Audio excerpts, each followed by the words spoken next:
Have you ever been confused about what type of fins to wear when? Well, I hope that this video will shed some light on that.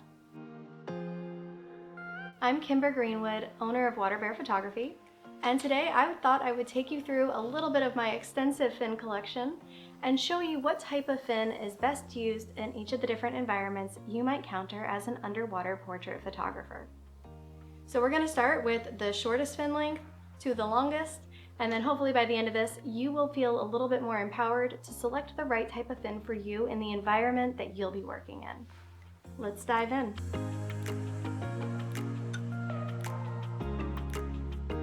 So first and foremost, a big option that often gets overlooked is no fins.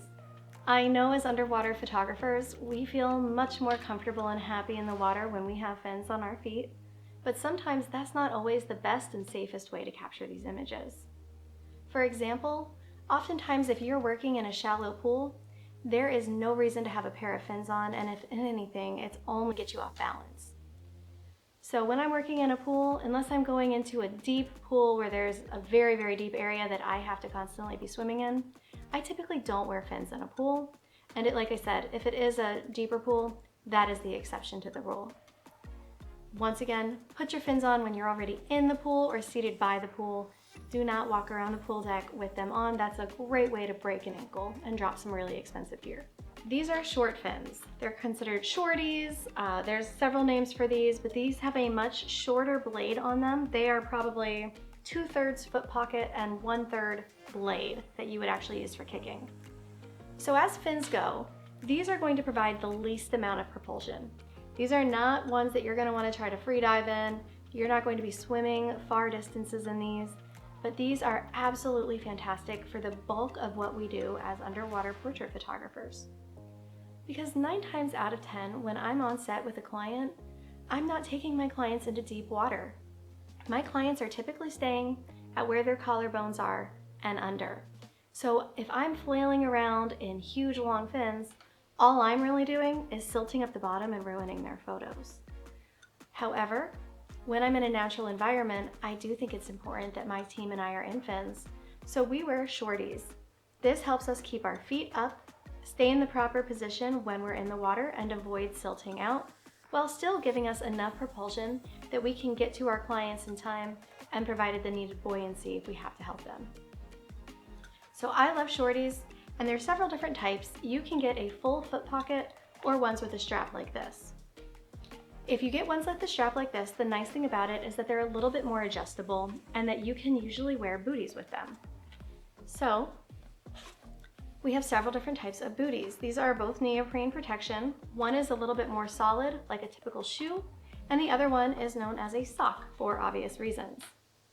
So a lot of people just put on the socks. They're quick, they're easy, they're more transportable. However, they don't give your feet the protection that they might need working in these wild environments. I prefer a shoe type when possible when I'm on set. These give me much more grip protection, letting me assist my clients up and down the stairs, and they also protect my feet while I'm getting in and out of the water. So this is always my preference.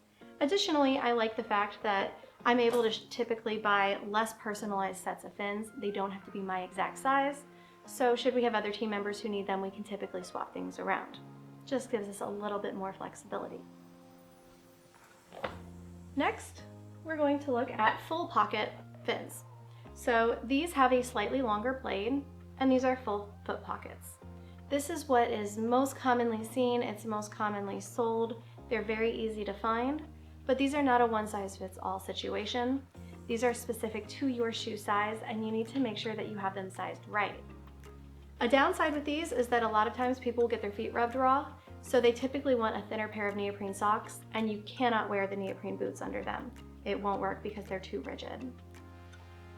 These have a longer blade, and these are a little bit more ideal if you're working in deeper water, or if you just want a little bit more propulsion and you have the buoyancy and trim control to not silt out your environment.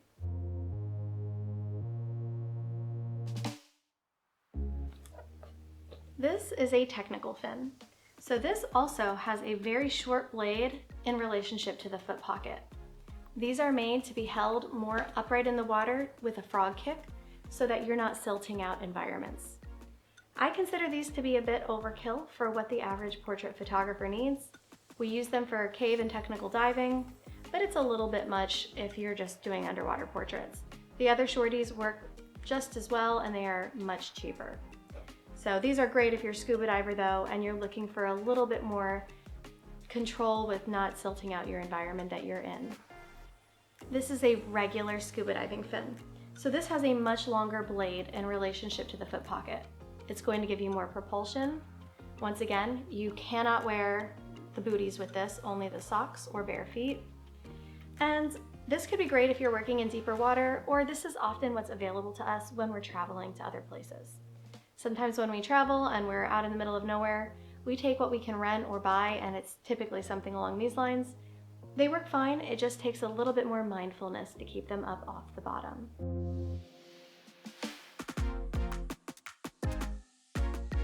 And last but not least, we have a few types of freediving fins that we're going to talk about.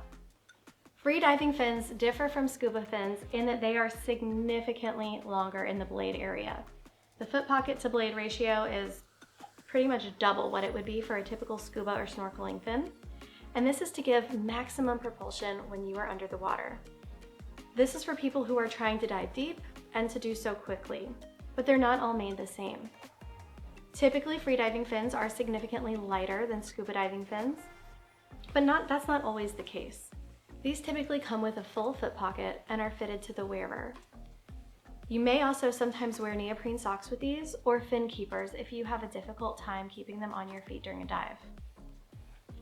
These fins are made out of plastic, so they are a good bit heavier than my other fins, and they have much less flexion. So these will give a taller person a little bit more capability in the water, but for someone petite like me, I would have to work a lot harder with a pair of fins like this. Smaller people typically prefer fins that are considered softer. So the blades come in different thicknesses. These are considered a soft fin. If you can see how much I'm able to bend them, this is a softer fin. These are very lightweight because these are made out of carbon fiber. And they have a wonderful little superpower in that they also float when I drop them in the water. So this is the fin that I most typically use if I'm doing ocean shoots. Something where I need to be able to keep up, where I'm not near the bottom, or if I'm working with professional freedivers, swimmers, or other people that are going to be a lot faster than me if I'm just in my shorties or without fins at all. So these are a great thing to have. You just need to make sure that you have the control to keep them off the bottom. These are also a lot more fragile than other fins. If I stand on them, like you see a lot of people doing where they'll sort of balance on their fin tips on the bottom, you'll snap these. So you need to know how to care for your fins and what's the best use of them. These are much more difficult to do any kind of upright, proper buoyancy position with because they're long, they're heavy, they drag you down. Unlike the shorter technical fins that are designed for a frog kick motion, these are designed for flutter kick only.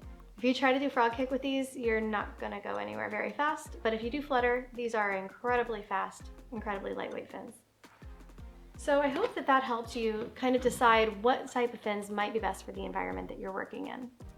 I typically encourage everyone who's starting out with client work to just buy a basic pair of shorties. These were off of Amazon. I'll put the link in the bio. They were not that much money, maybe like $25. And they've held up remarkably well for all the crazy places that we've dragged them and put them through.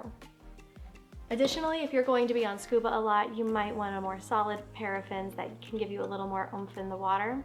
And that's where I do really love the truly neutrally buoyant tech fins. And last but not least, if you're working in the ocean and you're a free diver or any kind of open bodies of water, true freediving fins are going to make your life so much easier, and you'll be able to have a lot more control in the water and keep your buoyancy where you need it.